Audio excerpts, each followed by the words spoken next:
Who's the best lawyer? 10 seconds. Who would you want defending you in a court of law? Yeah. Oh, no. All right. We have Bender. Why Bender? Oh, he's a clever guy. He usually gets the job done in unorthodox ways. So, if I'm in a really tight spot, done something really illegal, Bender's the guy who's got all the techniques to get away scot-free. Yeah, I think he's willing to bend the rules a little bit, right? I don't know who this is. Could you tell us? He's from No More Heroes. He's an assassin. So, essentially, I would think he would just kill the people around him, trying to take him down. Quick vote. Let's go with Bender first. Would you rather have Bender as your lawyer? Give a thumbs up. I think I saw 5, 6, maybe 7, maybe 8. No More Heroes hero, man. Give a thumbs up. Well, someone did a backflip. That has to count for something. But I think finally Zarna Whoop has taken away your championship. So let's call you the champion today. It's gonna be alright. Ladies and gentlemen, boys and girls, tonight we have a show to blow your minds. Alright, we're doing it. My body's doing it live. Slide around. Jesus, the simulation's already breaking down. Is it better? Is it better? Yeah, I think we're all looking like we're together now. Yeah. All right, thank you, everybody. Thanks for coming. Welcome to ENDGAME. Yay. I'm Nomono, and today I'm here with Poplopo and Psych. And we're going to be talking about the fact that we're all living in a simulation. When you take off your goggles and you think you're going back to the real world, that's an illusion. You're not. You're still a couple of steps away from reality, even if you don't yet believe it. But before we get started, I wanted to check in with you guys. Has anything happened during the week that's changed your mind about the future? How are you feeling today about where we're going? I wouldn't say throughout this last week, but ever since starting this show, my optimism has become a little bit more destabilized just from the sheer pessimism of the people I've talked to. So that's kind of an interesting effect. Do you mean that they come to challenge you? They challenge the ideas that we present? Yeah, and that's great. I like the challenge. That's good. I mean, hopefully I'm not going to fall into complete and utter despair, but we'll see how it goes. I've actually had the exact opposite reaction, and I think that everyone should have a show, because what happens is when I'm out in the pug, people come up to me and they want to talk to me about all the same stuff that I already want to talk about. And last night I was hanging out with a group of people, and they were all way smarter than me, talking about all the stuff I'm interested in. And it was one of the coolest experiences I've ever had, and it actually did make me a lot more optimistic. Well, that sounds good. See, I started off at a high level of optimism, and then have experienced a little bit of dissonance here and there. So that's good. That's healthy. What about you, Psych? I think that Facebook finally came out with its first social thing. Has anyone tried that? Yeah. Facebook. Mm-hmm. You can do Messenger and stuff on it. It was a very striking experience that they're going to be so good at enticing people to go into their apps and once eye tracking is in the Oculus, I just was putting those two things together after trying the app and just terrified of the future and the ways that they're going to be able to manipulate our kind of feelings of validation, which is what they already do through the newsfeed and promoting people's content and how many likes you get and things like that. But they're going to be able to do it in reality. They have our dollars at heart. I mean, that's what company dollars at. They're a company. It's yeah. If we just sort of take that to its conclusion, do you see us overcoming this sort of corporate overlord thing that's going to happen? Is that going to be beatable in the end when it's all over?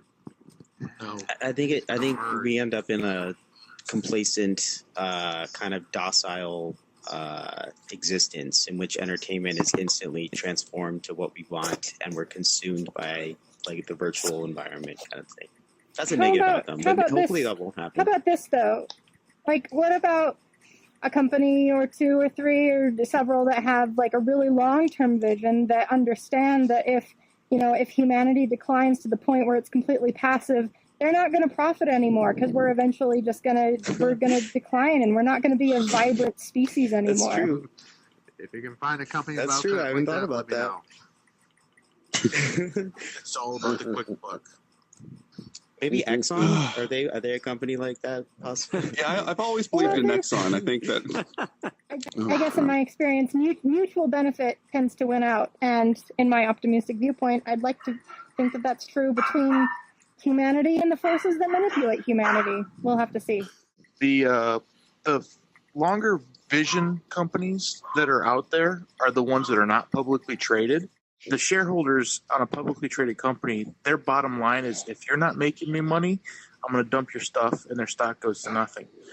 The privately owned companies that are the only ones really that are looking forward, they're small, they're not big. So trying to find something like that to keep the future going. I mean, that's where the hope is in that.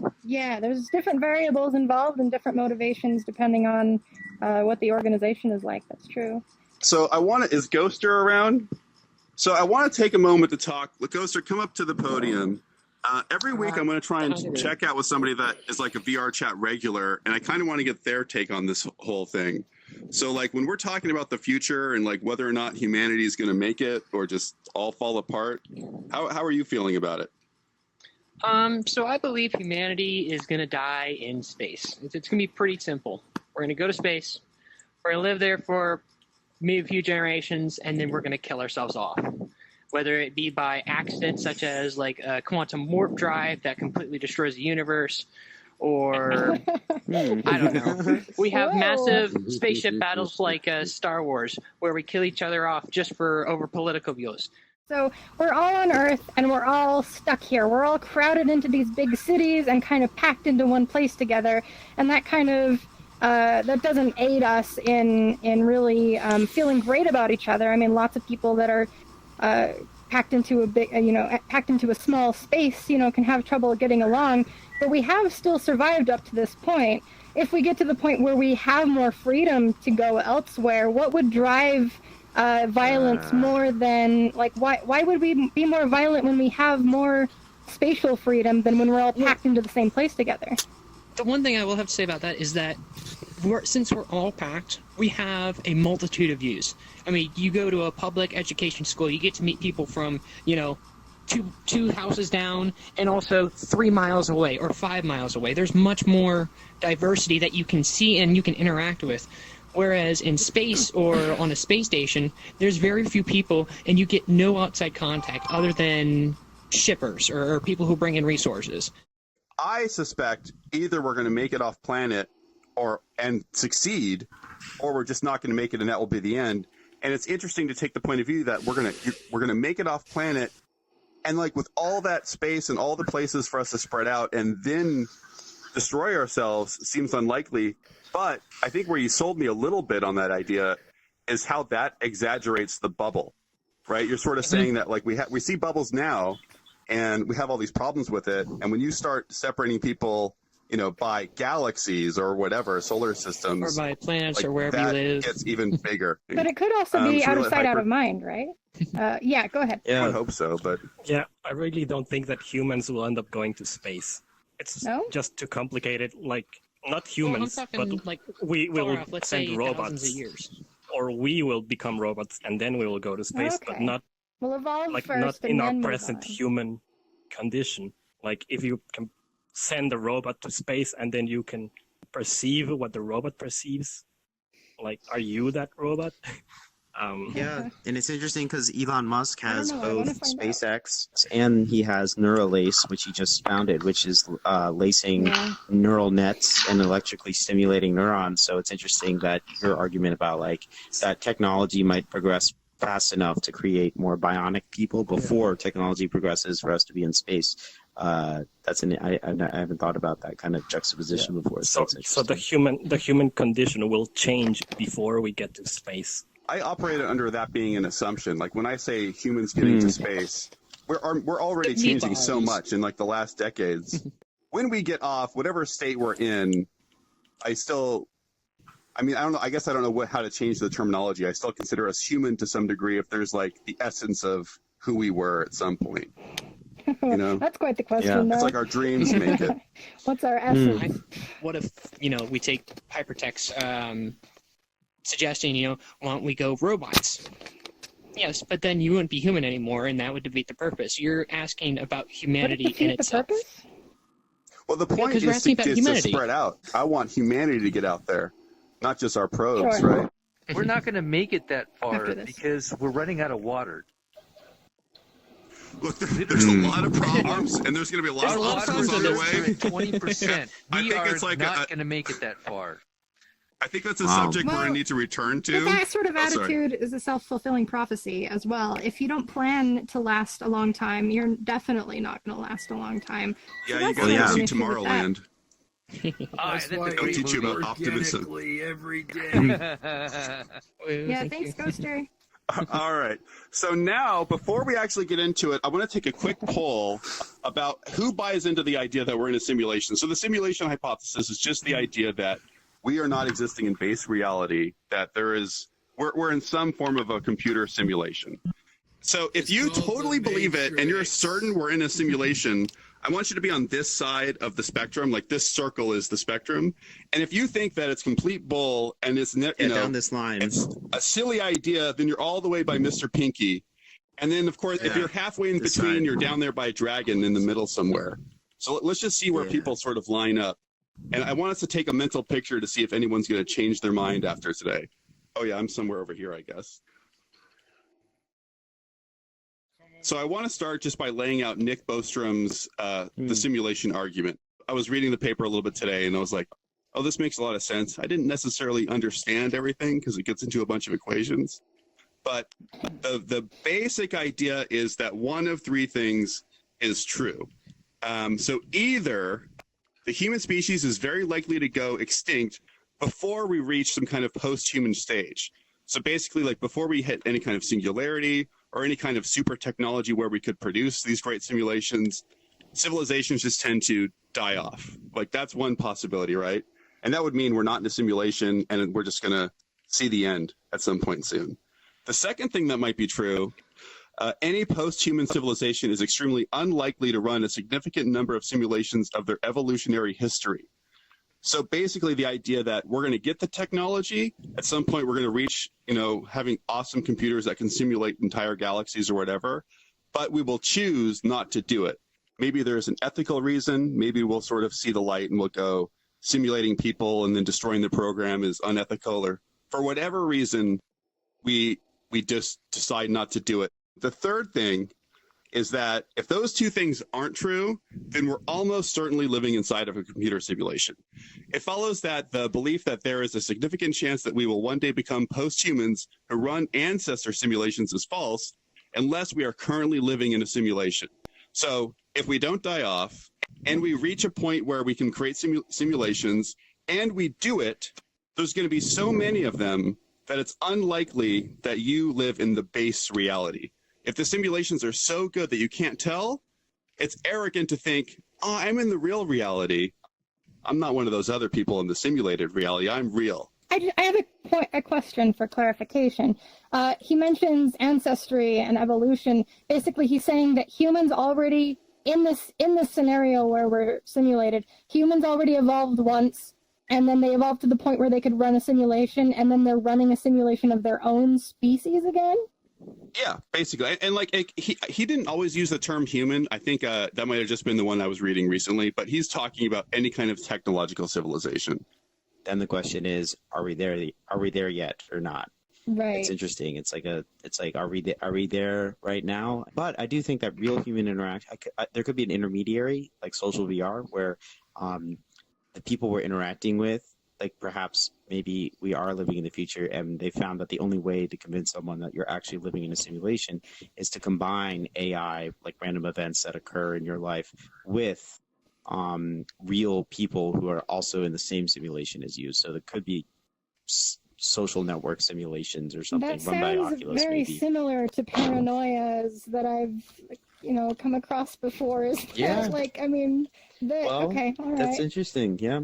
So this is just a comment from Mimi, and she wanted to clarify. From what she's heard, the simulation is simulating the conditions that created the universe. So we aren't just simulating Earth or humans. The entire universe loops as a simulation within a simulation. I think that's more believable than this humans simulating their ancestry. Like, I don't think there's any particular reason for them to do that. I'd be much more willing to believe that the entire universe is being simulated, like, procedurally generated, not necessarily targeted towards humans. So if it was you, if it was your choice and you were choosing to run the simulation, you would rather run the simulation that does the entire universe and then maybe gets to humanity, like you're familiar with, rather than starting from humanity. Yeah, like I would initiate the conditions that would lead to synthetic life and then see what life forms emerge. Like, it would be a targeted biology experiment rather than a ancestry experiment, I guess. How do we actually determine what are the pieces of evidence that we use to evaluate these decisions? One thing that we're not going to have a lot of is evidence. So we're talking about a lot of stuff that's sort of unprovable. And if we are in a simulation, I think it's unlikely that the people in the simulation could ever discover and have evidence and proof that what's really happening, because you just have to assume that the people that are simulating it are orders of magnitude on a different level than you, right? Like any glitch in the matrix that you might see, shouldn't the people running the simulation be sophisticated enough to like repair that or roll back time and fix it, or just change your memory so that it didn't happen?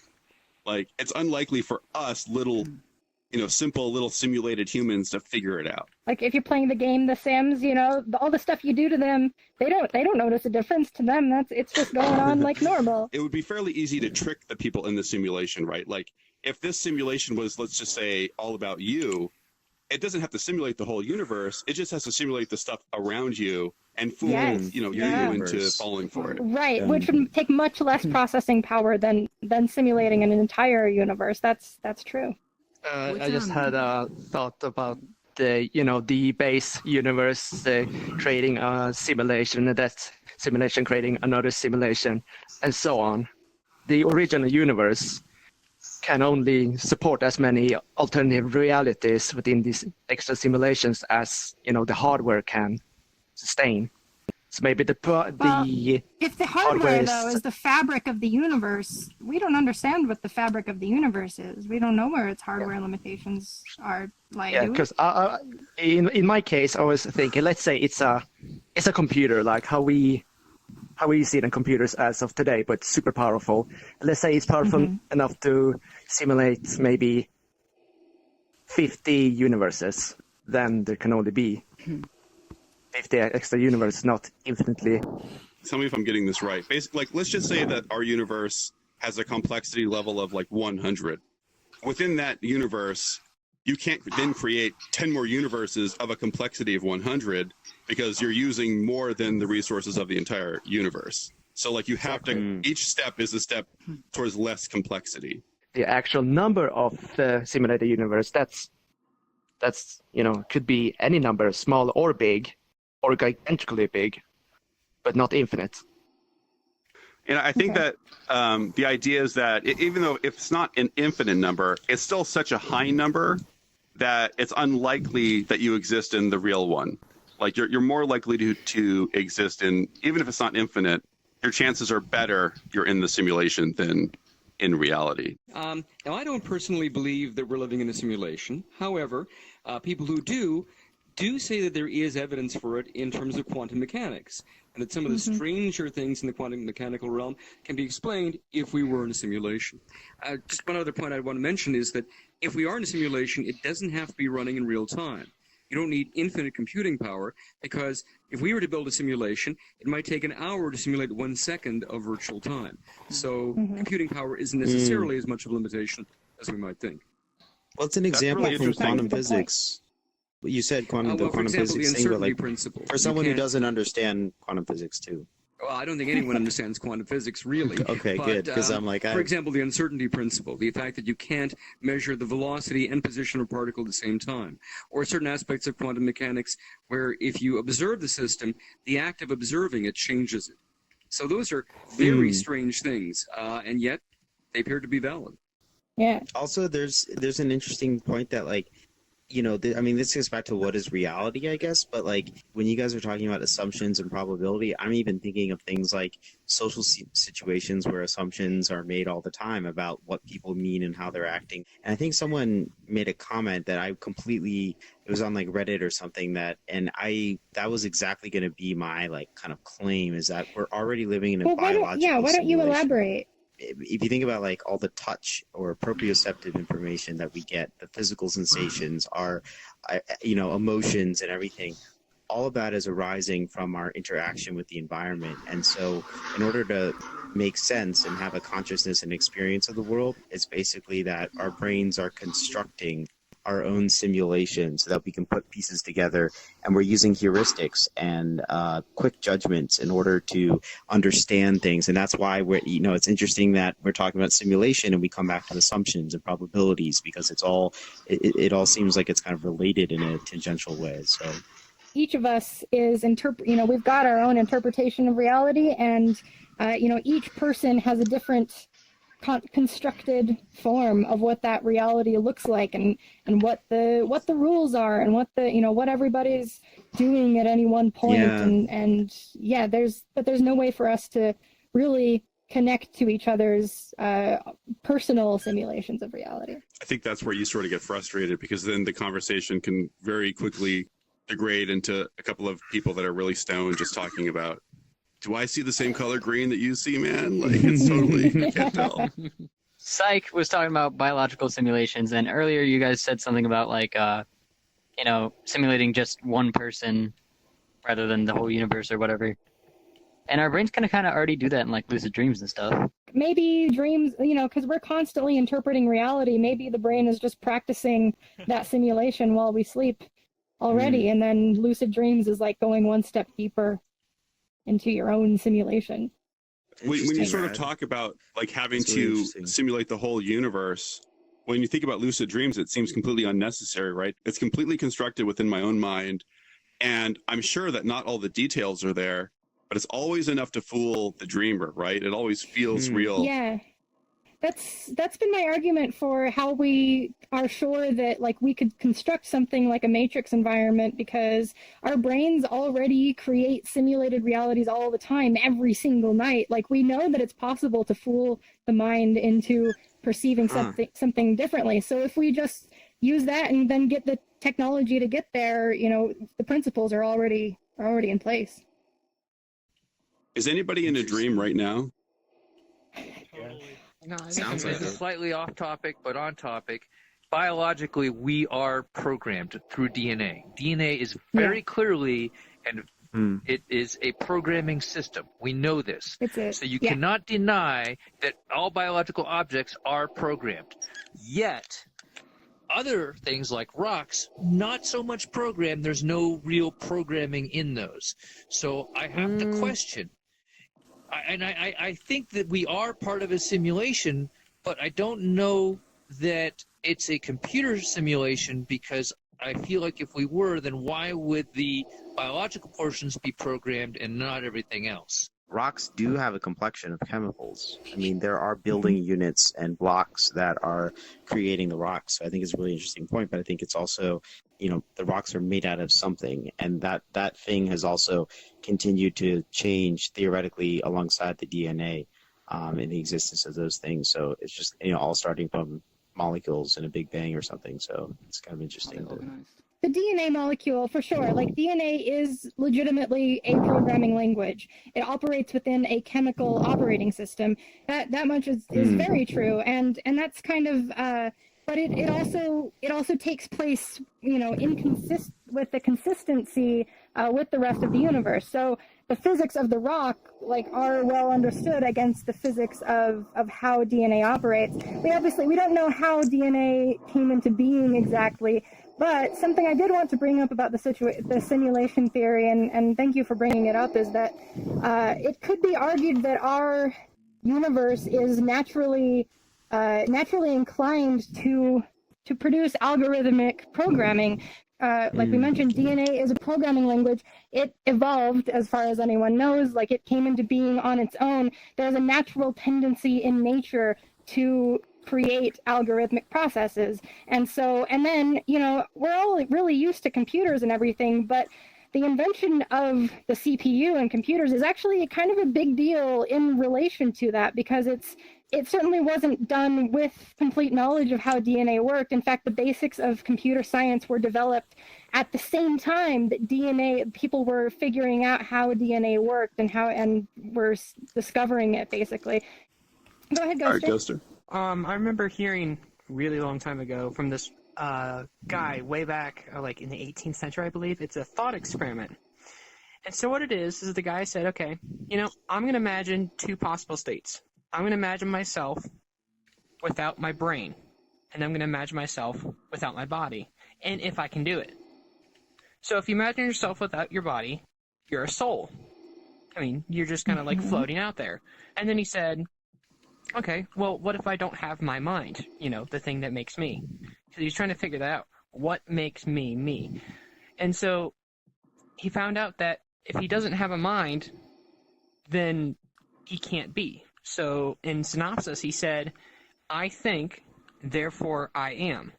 I think that's Descartes, right? And I think that the point of that, how would you ever know if you're in a simulation, and would it matter? Just the fact that you can think, I think, therefore I am, is sort of saying, well, because I'm aware of myself, that's enough. It doesn't matter if I have a soul or if I'm in a dream. Just the fact that I can reason that I'm here I'm slaughtering that whole thing. It's fully supporting the simulation, and it's not fully supporting, we're not in a simulation. It's kind of like a middle ground where it supports both. Like, this is the basic phenomenon of self-awareness. Like, if you're aware of yourself, then something has to exist to be aware of itself, right? That's the idea. But obviously, like, if we're living in a simulation, what we are, what composes us, is gonna not be consistent between the simulation and the basic levels of reality. Like, if we're in real life living in the Matrix, like what we quote unquote really are is lines of code, but we still have self-awareness because we can perceive everything going on that the code is generating. We can perceive everything that our simulated minds are doing. And so you're saying that self-awareness is kind of the layer between that. I think you might be on the same page here, where it is a middle ground where there's an existence there. At the same time, it's like it's good to say, like, since I'm aware and nothing can prove it otherwise that I am self-aware, then we're obviously not in a simulation over here. But it also hurts it by saying, if the simulation is good enough, then that's super easy. It doesn't prove anything except that you're self-aware. Like, it's a self-referential statement. Dang it. I think we are neither a computer simulation or we are existing. We are basically spiritual beings experiencing a physical experience. Now, whether that is in our primitive way of thinking, such as computers, but you got to think that we are like amoebas to the higher intelligence out there. I mean, we think we're great because we've achieved quite a bit. And in the last, I guess, 50 years, we've achieved more than we've done in 1,000 years. But that came at a cost of something. And I think that all these things that we're losing are kind of losing our humanity. What we were here for is to experience what it would be like. You know what I mean? How are we losing it? Well, where's it going? I think that at the point where the way that I look at civilization and what is that we all have to have rules in order to keep everybody in line from killing each other. Because I guess at the beginning, everybody was just savages and they were all killing each other and trying to get ahead of each other. Until something happened. Religion came along. And religion was the social contract was basically what kept everybody in order. We don't necessarily need a religion where God is there to teach us the right way. It was important at that time to try to teach you to be a good person. I think the technology is great, and I think that all that stuff is beautiful that we're learning, but this is just a physical expression of what our spiritual beings are actually experiencing at this point. Like, I think you might agree that if we are in a simulation, we shouldn't. That doesn't mean we should be worshiping the computer or spending all of our effort into figuring it out.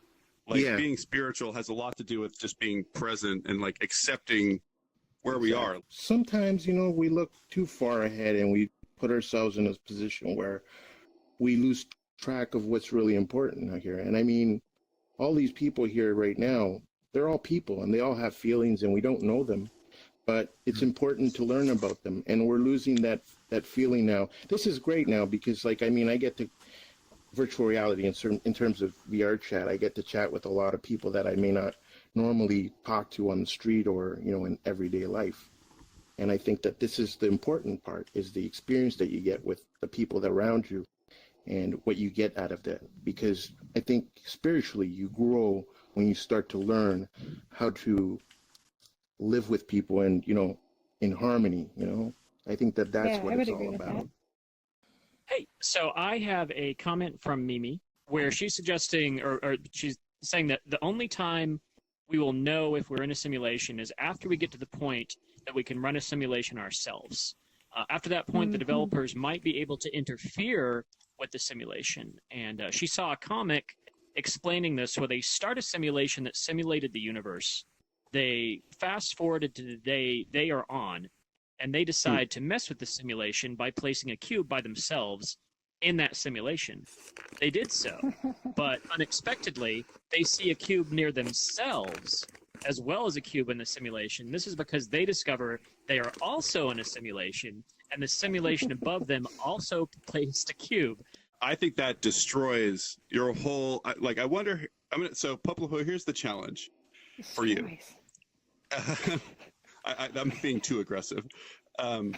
Mimi's pointing out that if we get to a point where we ourselves are constructing a good enough simulation, that one similar to what we're talking about, right? It's like so sophisticated that the people inside of it are just like us and they're unaware of what's going on. Like if one day in the future we can do that ourselves, so that basically proves that it's possible for a civilization to get that far along and do it, and that we could choose to do it. So it proves it's a possibility.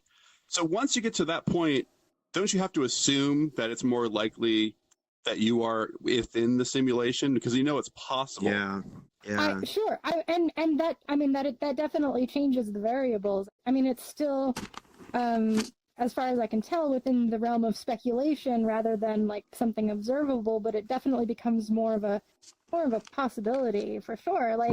Exactly. And that has definitely happened as our hardware has already become more sophisticated. Like artificial intelligence used to be just this speculative idea that people could kind of imagine, but it wasn't really a big deal. And now it's actually starting to get implemented into our real lives, and we can kind of get a better idea of what's possible, what's not, what's really easy with AI, what's really difficult. And so I'd go along with that. I wouldn't say it destroys my skepticism, but that works. If it's possible, then the probability of it has already occurred is very high. I'm curious about what the mathematical defense of that would be, because that does really add a lot to what we're saying, and that I guess that comes down to evidence. Exactly. Is that a true claim that we can make about probability, especially as technology gets better and better? Like it's starting to become, more real. It's like in the 1700s, no one would have predicted this because there wasn't any VR or any kind of. But whether something is possible or not doesn't really depend on how well we can imagine it or how likely we think it is. Like its possibility is kind of a physical constraint. Like it doesn't really have anything to do with what we think. If it's possible for simulation to be that sophisticated, then yes, it is more likely that we're in a simulation. But we don't know if it's possible or not. That's not something we know. We can just kind of think about it and wonder. Speculate, at this point. Back to the religious aspect that someone else brought up earlier. Say God created the Earth, and there's an argument that some people throw around where it's, well, the flaws are tests, and it's to humble you, and it's to balance everything out. I don't get why, if we were the creators of our own simulation and our own reality, I don't get why we'd add all these flaws, personally. So. Well, what do you consider a flaw? Well, diseases, natural disasters, wars. seems like there okay, wouldn't here's be the any thing, need though. for this. From the perspective of bacteria, like diseases are not flaws; they are the natural course of life. So it kind of depends on what perspective you're taking. Yeah, if humans wanted to simulate humanity, maybe that would be an ethically dubious choice to include diseases and wars and things like that. But if there are other beings, if it's like a highly evolved being that it doesn't really see, reality in that human centric, that's an anthropocentric view, and if they don't see it in that way, their goals might be different. If they want to study biology or something, I don't know, it might be more like that. What do you think? A part of progress is conflict, right? Like we have to overcome things along the way.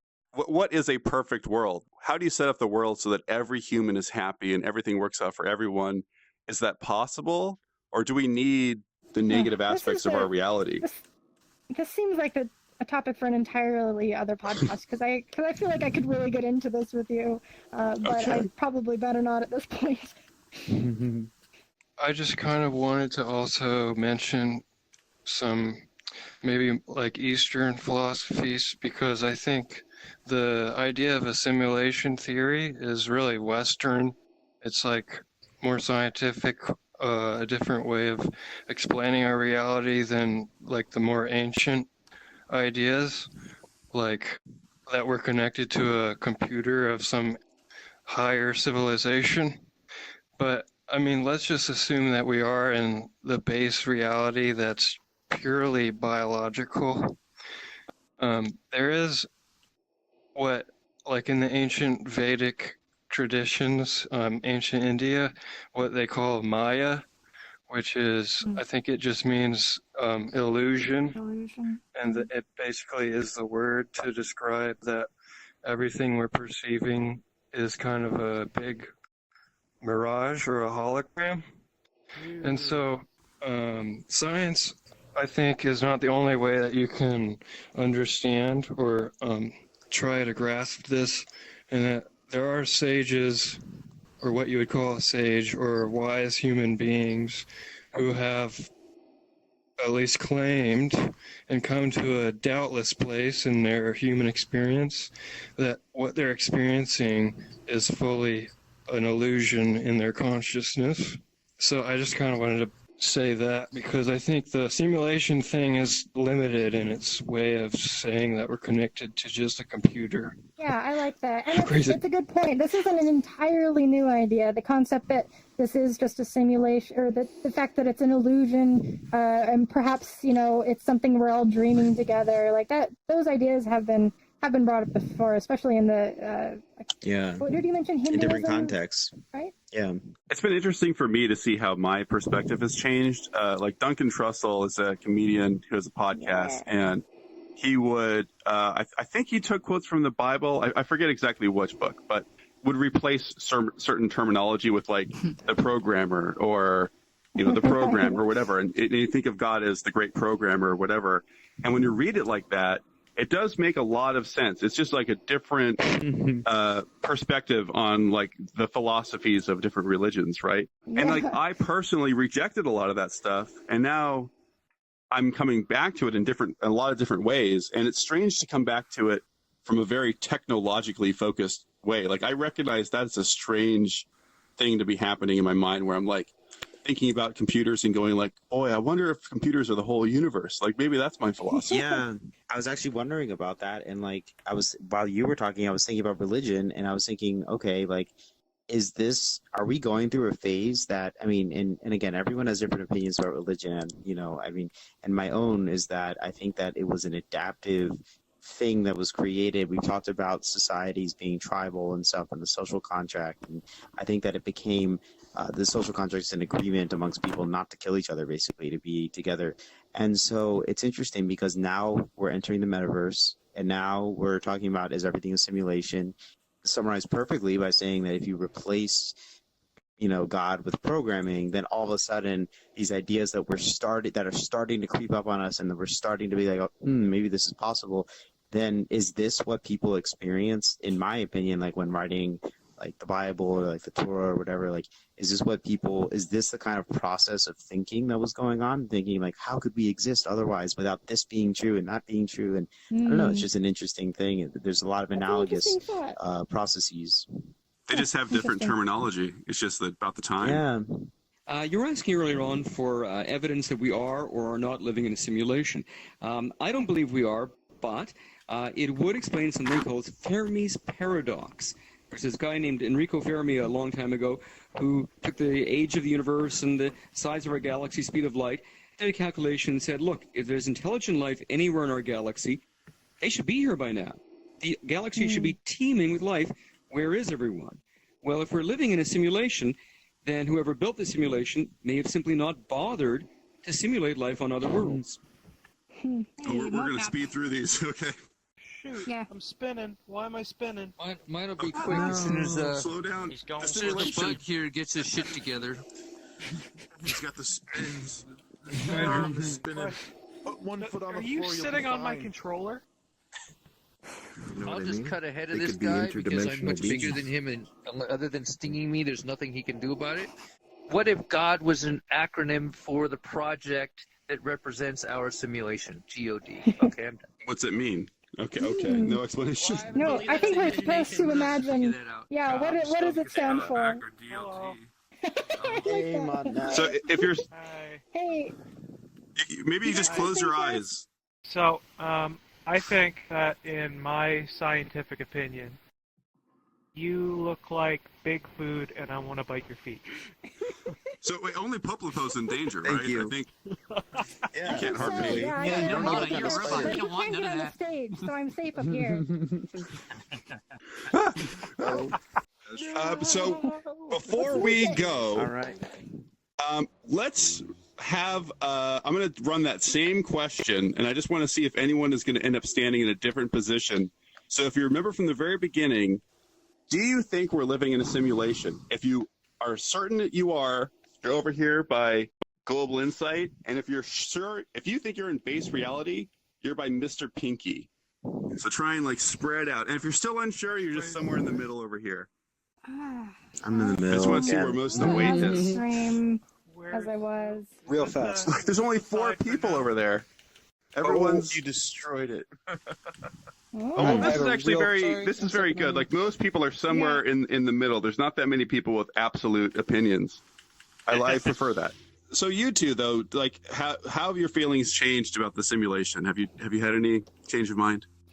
Well, the change that I've really had is that you guys have brought up things that have just made me a little more paranoid, which has kind of put me over on the other, maybe simulation, I'm not really sure, but that's sort of a personal issue. I still would like to look for some sort of cohesive, logical argument or definitive proof. I think that would be the way to go. Otherwise, I'm over on this side. I think we'd be waiting a long time or forever. Yeah, and hopefully I'll wait. I'll be alive that long. That'd be great.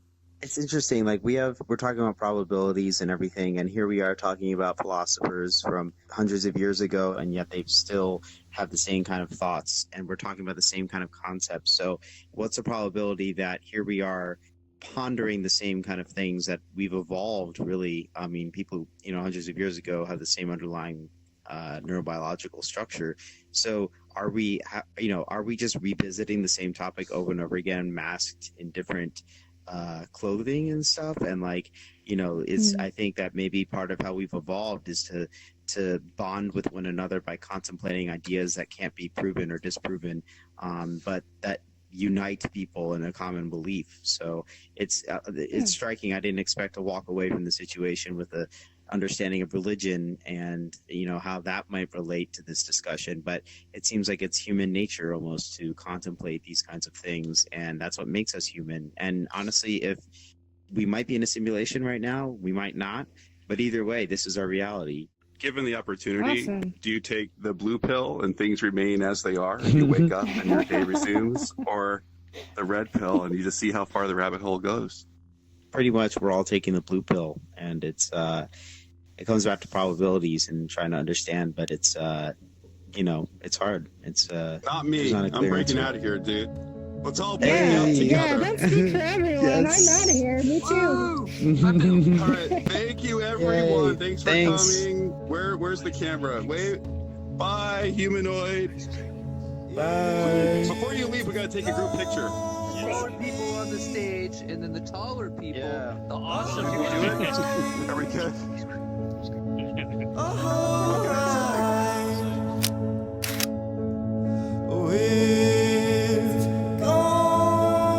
be alright, alright.